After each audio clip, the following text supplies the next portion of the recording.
Madame, Monsieur, bonsoir, bienvenue dans ce journal. À la une de l'actualité ce soir, 13 km de route à bitumer dans Sidi Matiali et la construction du lycée d'excellence de jeunes filles. Le Premier ministre Patrick Achi a posé la première pierre de ses réalisations. Ce lycée permettra d'accueillir les meilleurs élèves de ce département dans la région du Poro. Un événement qui a suscité la mobilisation des cadres et la population qui salue ces initiatives du gouvernement. La mairie d'Adjamé sensibilise les jeunes. Les autorités de la commune ont initié un cadre d'échange pour la valorisation, la vulgarisation des valeurs citoyennes. Le ministre d'État Kobina Kwasi Adjoumani était récemment l'invité principal. Il invite la jeunesse à être des vecteurs de paix et de cohésion dans leur environnement immédiat.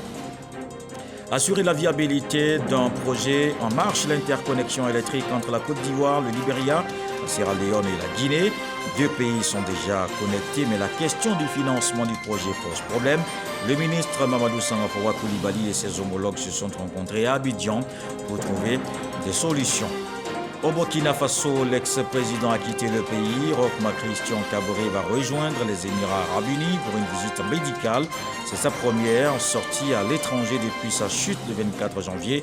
C'est pour un examen prévu de longue date, rassure son entourage. Le Premier ministre Patrick Achi a bouclé ce mercredi une visite de travail entamée lundi dans le nord du pays. À l'étape de Sidi Matiali dans la région du Poro, le chef du gouvernement a lancé deux importants chantiers, l'aménagement et le bitumage de 13 km de voirie urbaine et la construction du lycée d'excellence de jeunes filles de Sidi Matiali. Le reportage de Léon Brou.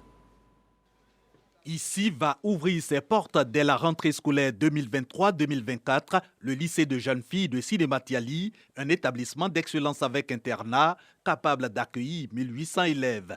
Aux côtés du Premier ministre Patrick Achi, pour en poser la première pierre, la ministre de l'Éducation nationale, Maria Toukouné, annonce au total 14 nouveaux lycées d'excellence pour jeunes filles, soit un plan de proximité pour lever les obstacles au maintien des filles à l'école, notamment les grossesses en cours de scolarité.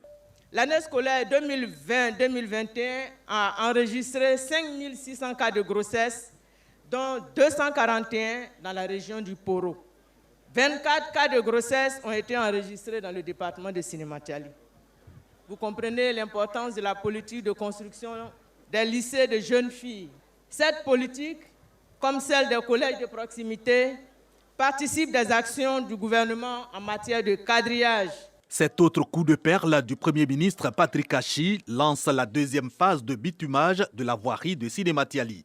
13 km offerts par le président Alassane Ouattara pour porter à 20 km le linéaire de bitume communal. Le ministre Amédée Kouakou insiste sur la qualité des travaux pour booster le bien-être et l'économie de la ville. En marge de ces travaux, il est à noter les efforts importants faits par l'État de Côte d'Ivoire à travers des projets majeurs dans la zone comme le renforcement de la route Korogo-Fer-Kessedougou longue de 53 km. La réalisation de la traversée de la ville de Sidi Matiali en 2x2 voies sur 3 km.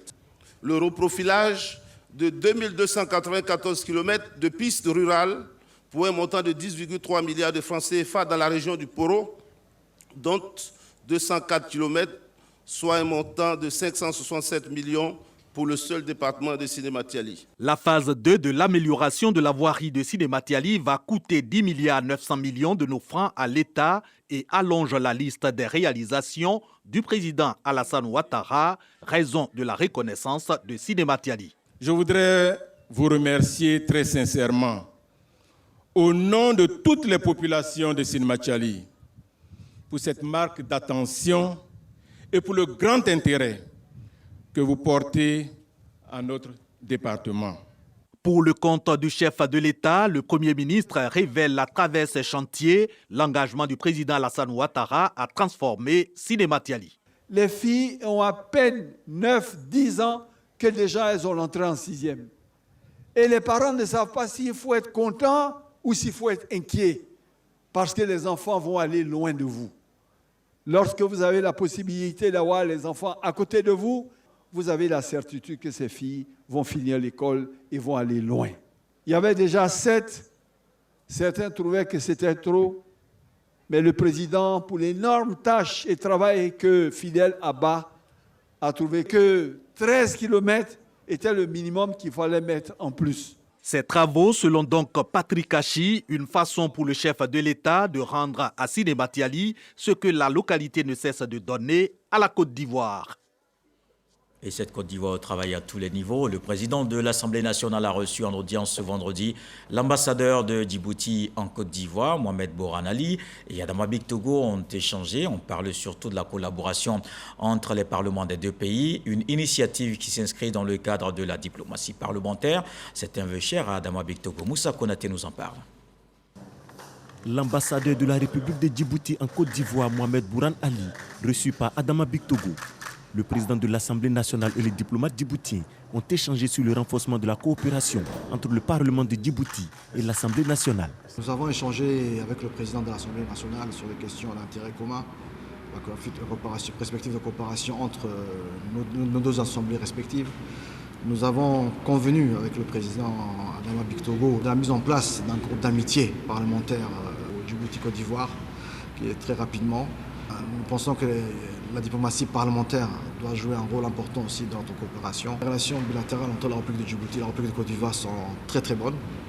La preuve, le Djibouti a ouvert une ambassade il y a de cela quelques mois à Abidjan, première ambassade dans la région, dans la sous-région. Et c'est une marque, un message fort qui est donné par nos autorités. Les perspectives de coopération sont bonnes. Et nous pensons que les relations entre Djibouti et la Côte d'Ivoire devront servir plus tard d'exemple. Ce sera un exemple de coopération sud-sud, j'en suis persuadé. Et la volonté, en tout cas la volonté politique est là. Mohamed Boran Ali est ambassadeur de Djibouti en Côte d'Ivoire depuis décembre 2021. Autre chose dans l'actualité, la mairie d'Adjamé fait la promotion du vivre ensemble. Les autorités de cette commune d'Abidjan ont initié un cadre d'échange pour vulgariser des valeurs citoyennes. Le ministre d'État Kobena Kwasi Adjoumani était récemment l'invité principal de cette activité. Il invite les jeunes à être des acteurs de paix et de cohésion. Walter Amadou Ouattara. Salle de conférence de la mairie d'Adjamé. Cette deuxième édition de l'invité de la vie associative tient ses promesses. L'équipe municipale fait ainsi la promotion d'un modèle à suivre. L'idée, c'est d'inculquer à la jeunesse des valeurs du travail, du civisme et de paix. Je voudrais, par devoir de mémoire, signifier que si notre choix s'est porté sur vous, c'est bien parce que vous constituez pour nous et pour la jeunesse d'aujourd'hui un témoignage d'admiration et de respect. Vous êtes un homme audacieux et un vétéran de l'engagement politique de notre pays. Face aux jeunes de la commune d'Adjamé, le ministre d'État, ministre de l'Agriculture et du Développement rural, Kobena Kwasi Adjoumani, les instruit sur son parcours, de son enfance à la vie scolaire, universitaire et politique. Aussi va-t-il insister. Les jeunes doivent être responsables, non violents et travailleurs. C'est à ce prix que la jeunesse pourra apporter sa contribution à l'émergence de la Côte d'Ivoire, tant prônée par le président de la République, Alassane Ouattara. Nous avons décidé de nous engager dans la voie de la réussite. Aujourd'hui, je suis heureux d'être aux côtés du président Alassane Ouattara, qui nous forme et qui, pour nous, est un modèle, un timonier qui travaille à consolider d'abord l'État de Côte d'Ivoire à travers ce qu'il fait. Des questions-réponses ont émaillé cette rencontre. À cette tribune d'échange, le ministre d'État, Kobena Kwasi Adjoumani, avait à ses côtés le ministre de la Réconciliation et de la Cohésion nationale. Konan Kwadjo Bertin est venu apporter sa contribution à la sensibilisation des jeunes sur les notions de paix et du vivre ensemble. Je vous emmène dans l'ouest du pays. Les ressortissants de la sous-préfecture de Ouyabli-Yandrou, c'est dans le département de Kouibli, région du Guémon, célèbrent la mise sous tension électrique de leur localité. Une réjouissance faite en présence du ministre d'État, ministre de la Défense, Téné Birahima Ouattara, parrain de la cérémonie. Un hommage a été rendu au président de la République, Alassane Ouattara, pour les nombreux projets réalisés dans cette région. Un projet d'interconnexion électrique Côte d'Ivoire, Libéria, Sierra Leone et Guinée. Le ministre Mamadou Sangafoua Koulibaly et ses homologues de ces pays en charge de l'énergie se sont rencontrés dans la capitale économique ici à Abidjan. C'est la 3e réunion du comité de pilotage mise en place. Vous allez le voir dans ce reportage de l'ancien Bakayoko. Ils ont la détermination, mais le financement pose problème. 3e réunion du comité directeur du projet d'interconnexion électrique Côte d'Ivoire, Libéria, Sierra Leone, Guinée.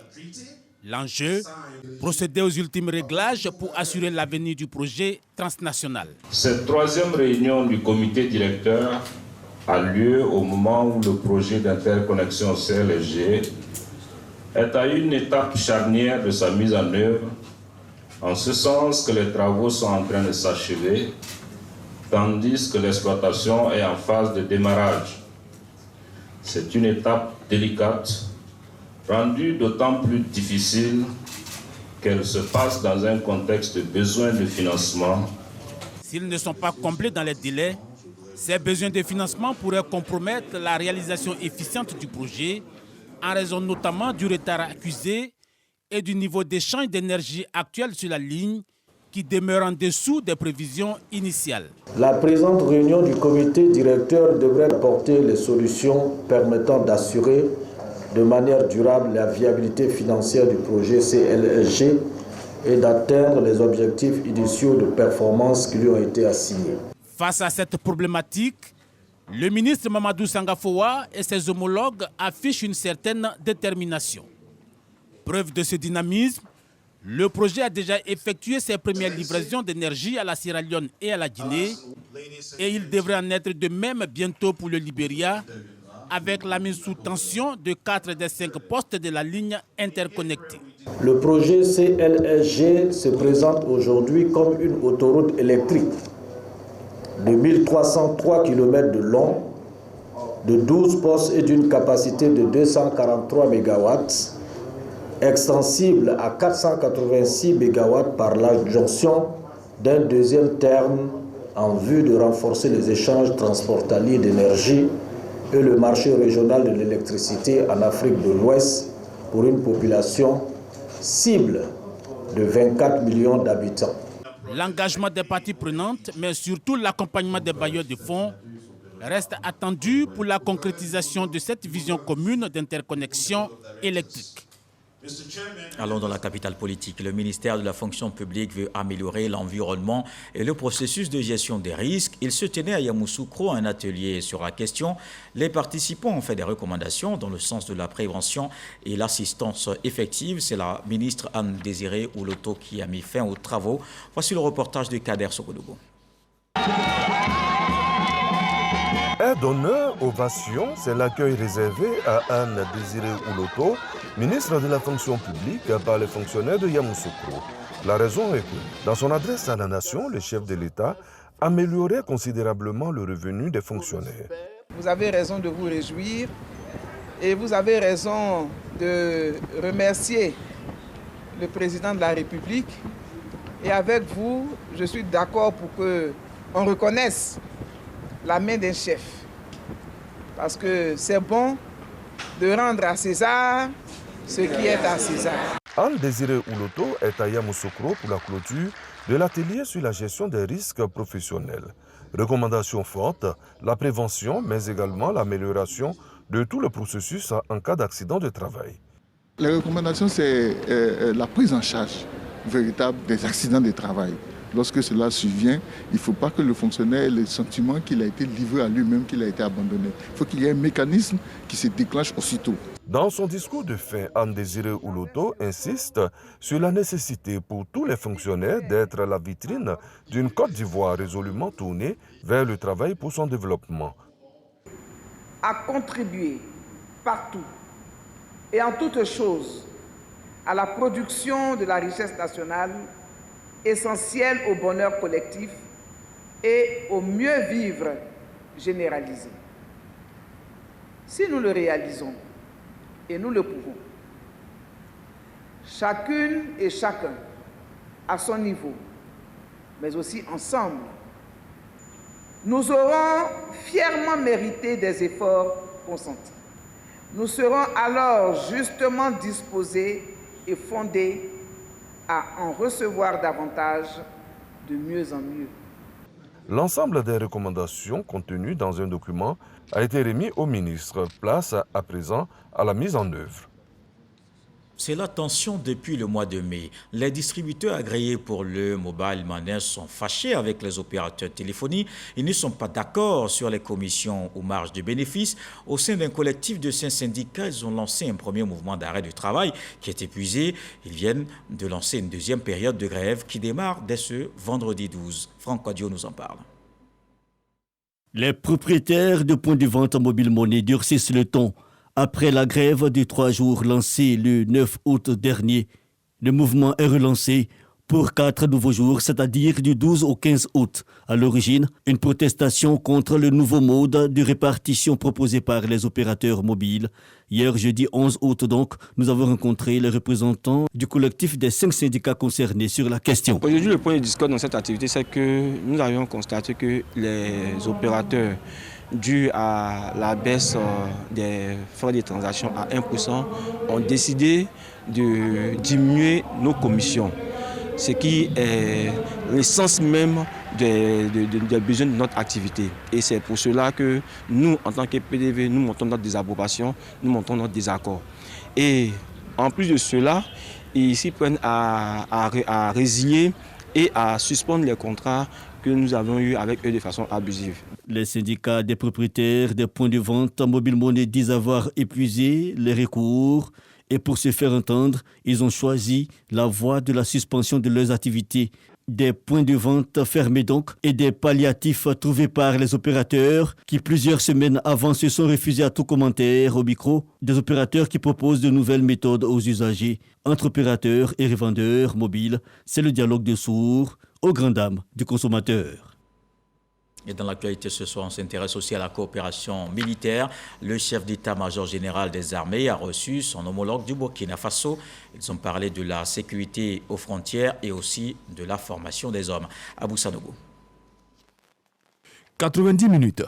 C'est le temps qu'a duré cette rencontre entre le colonel-major David Cabré et le général de corps d'armée Lassina Doumbia. Et pour cause, les questions à évoquer étaient nombreuses et tout autant essentielles. Le chef d'état-major des armées du Burkina Faso a dit demeurer dans la continuité des actions communes pour éradiquer les groupes armés terroristes en leur déniant des zones de confort et les couloirs de mobilité dans la bande frontalière commune. David Cabré a également manifesté de l'intérêt dans le modèle ivoirien de formation des élites militaires et a souhaité le renforcement de la coopération dans ce domaine. Mon homologue, le chef d'état-major de Côte d'Ivoire, s'est montré très favorable à ce que nous puissions également, à ce niveau, augmenter les quotas de formation au niveau des écoles de formation de la Côte d'Ivoire, ce que nous avons beaucoup apprécié. En tout cas, c'est une visite que nous avons, de travail que nous avons trouvé fructueuse. En retour, le général de corps d'armée, Lassina Doumbia, chef d'état-major général des armées, a invité son hôte à explorer les possibilités offertes par l'Académie internationale de lutte contre le terrorisme en matière de formation au niveau tactique. Lassina Doumbia a également présenté les efforts entrepris par l'armée ivoirienne pour combattre le phénomène dans le nord du pays. Notons que c'est en 2008 qu'un traité d'amitié et de coopération a été signé entre la Côte d'Ivoire et le Burkina Faso. Au plan militaire, elle s'est traduite notamment par la conduite d'opérations militaires conjointes dont la première, dénommée Opération Komoé, a été menée en avril 2020. Bien d'autres ont suivi qui ont permis de nettoyer la bande frontalière. Et puis sur place au Burkina Faso, l'ex-président a quitté le pays, Rochma Christian Kaboré. D'abord se rend à Abidjan avant de rejoindre les Émirats arabes unis pour une visite médicale. C'est sa première sortie à l'étranger depuis sa chute le 24 janvier 2022. Il avait besoin de faire quelques contrôles médicaux, mais il ne souffre d'aucune maladie particulière. C'est pour un examen médical prévu de longue date et se reposer, rassure son entourage. Le ministre de la Santé, de l'Hygiène publique et de la couverture maladie universelle à Bouaké, Pierre Demba, s'est félicité des réalisations qui vont améliorer les offres de santé et la qualité de travail des professionnels. Il appelle à faire de la Côte d'Ivoire un pôle d'excellence en matière de santé. Le reportage de Kwadio Kwame. Le ministre de la Santé, de l'Hygiène publique et de la couverture maladie universelle sur les chantiers du nouveau centre hospitalier régional de l'Institut de cardiologie et des services groupe d'urgence à Bouaké. Des réalisations qui vont améliorer les offres de santé et la qualité du travail du corps médical. C'est des investissements importants de plus de 850 milliards que le gouvernement a déployé aujourd'hui et ça va être complété par des financements additionnels de plus de 1000 milliards.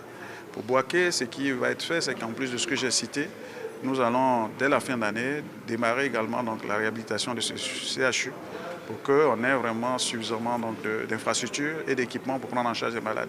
Le ministre Pierre Demba est revenu sur le financement de la formation des spécialités. Il faut qu'on ait des ressources humaines en quantité et de qualité. Voilà pourquoi, dernièrement, l'État a pris des mesures idoines, notamment par la reconnaissance des spécialités, mais également le financement de ces spécialités pour que nous puissions accroître le contingent d'étudiants que nous formons, que ce soit pour les médecins, que ce soit pour les infirmières et infirmiers et les sages-femmes. Le secteur de la santé en Côte d'Ivoire a gladé de bons points avec l'amélioration des indicateurs s'agissant de la mortalité infantile. Au regard de ces performances, le ministre de la Santé invite le corps médical à plus d'efforts et d'engagement au travail afin de faire de la Côte d'Ivoire un pôle d'excellence en matière de santé. Je vous donne des échos du 7 août, la date anniversaire de l'indépendance de la Côte d'Ivoire célébrée en Algérie. L'ambassadeur Alphonse Vosaï a eu pour invité des membres du gouvernement algérien, le président du groupe parlementaire d'amitié et de nombreux opérateurs économiques. Au menu de cette fête, la coopération commerciale, des décorations et des remises de diplômes. On le voit avec Serge Collier.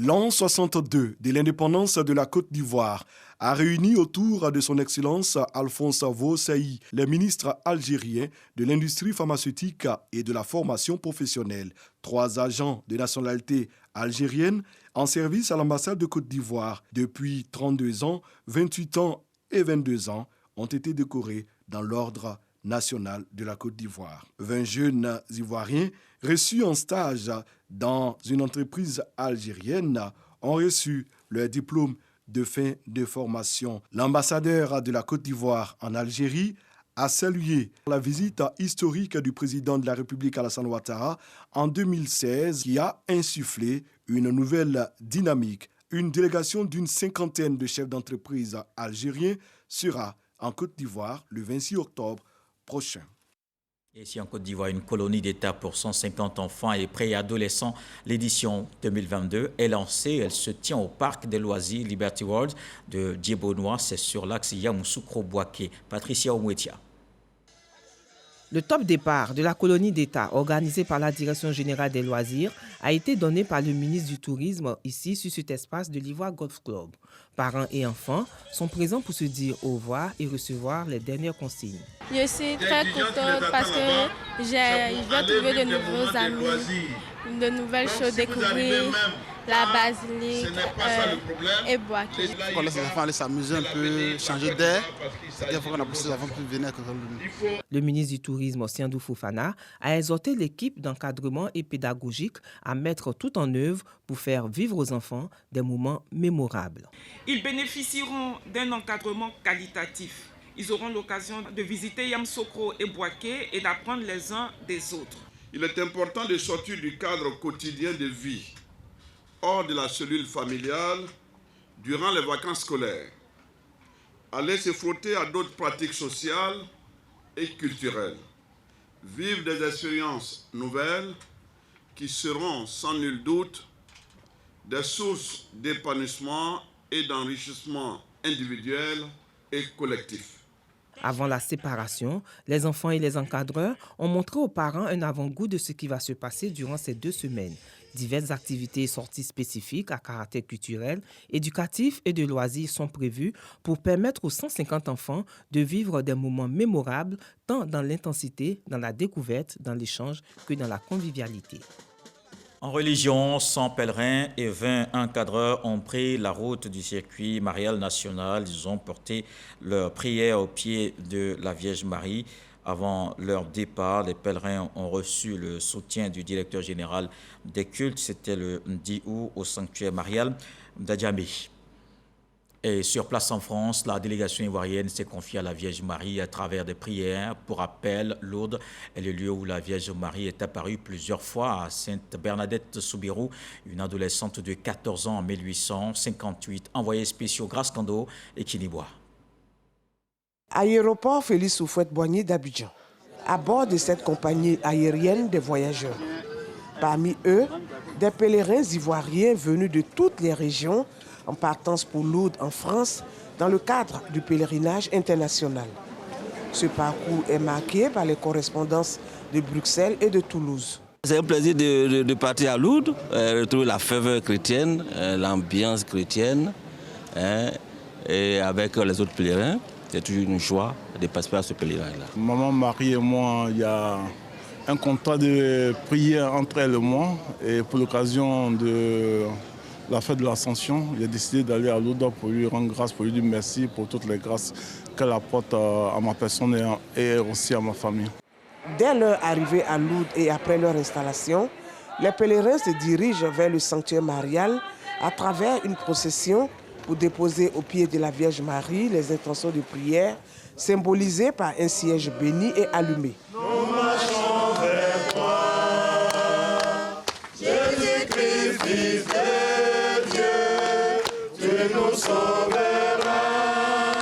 Quand nous venons à Lourdes, c'est avec les intentions du pays, de tous les pays africains d'ailleurs, les pays en difficulté, nos familles et toutes les personnes qui travaillent dans des moments difficiles. Et d'ailleurs, Lourdes, disons, c'est le lieu où on vient déposer nos fragilités, nos misères, nos souffrances, pour que la Vierge, dans sa bonté, puisse les déposer au pied de son Fils. Les pèlerins disent tirer beaucoup de ce temps de rencontre avec Jésus par l'intercession de la Vierge Marie. Au sortir de ce pèlerinage, j'espère que tous les cœurs y seront apaisés. Les cœurs dans les foyers, les cœurs dans tous les compartiments de la vie de chacun d'entre nous. Tout sera apaisé.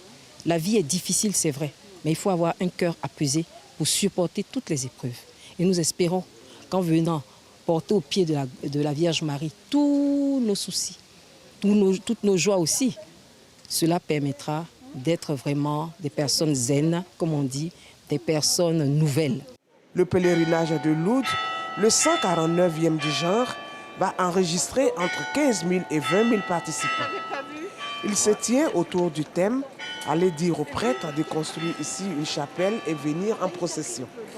Des paroles confiées à Sainte Bernadette de Soubirous par la Vierge Marie lors de ses apparitions entre février et juillet 1858.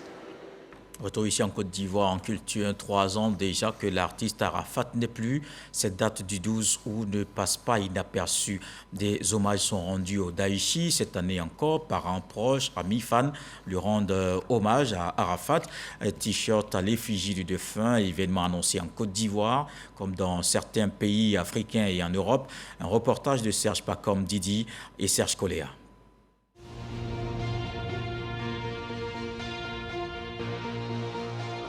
12 août 2019, date de triste mémoire. La nouvelle tombe sur la Côte d'Ivoire, comme une bombe. Une page noire dans ce journal, le monde de la culture est en deuil. Le ministre de la Culture et de la Francophonie a le regret d'annoncer le décès ce matin à 8 h de l'artiste DJ Arafat. À 33 ans, il avait encore tellement de choses à donner à la jeunesse. Il avait un fort potentiel, C'était quelqu'un qui était redoutable dans l'adversité qu'il savait créer. L'adversité, parce que ça c'est important. C'est à partir de là qu'il prenait son adrénaline. Donc,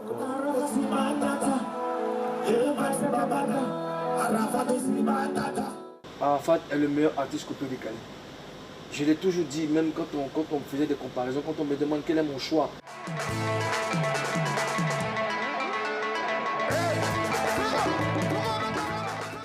Si tu es assis à côté d'Arafat, tu as l'impression que tu n'es pas un artiste. Tu as l'impression que c'est lui l'artiste. Parce que où il fait 100 photos, toi tu fais 2 photos. Où il signe 2000 autographes, toi tu ne signes même pas 10 autographes. Quand tu es assis à côté de lui dans une boîte ou dans un espace, c'est le jour et la nuit. Les gens se sont rendus compte très tard, mais après sa mort, ils se sont dit, cet homme sûrement, c'était l'icône de la Côte d'Ivoire et de l'Afrique. Cette année, des journées d'hommage sont organisées en Côte d'Ivoire et dans certains pays africains.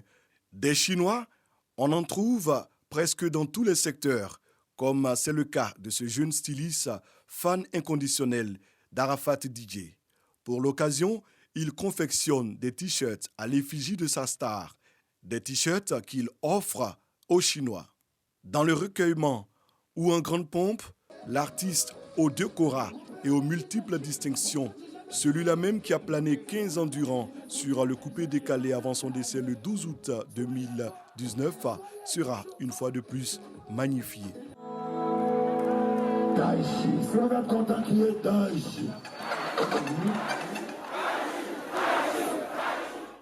Arafat qui continue de vivre dans les cœurs. On termine aux États-Unis. Salman Rushdie, hospitalisé, l'écrivain britannique a été poignardé sur scène dans l'État de New York. Il s'apprêtait à donner une conférence. La gouverneure de l'État de New York a indiqué lors d'une conférence de presse que l'écrivain était toujours en vie.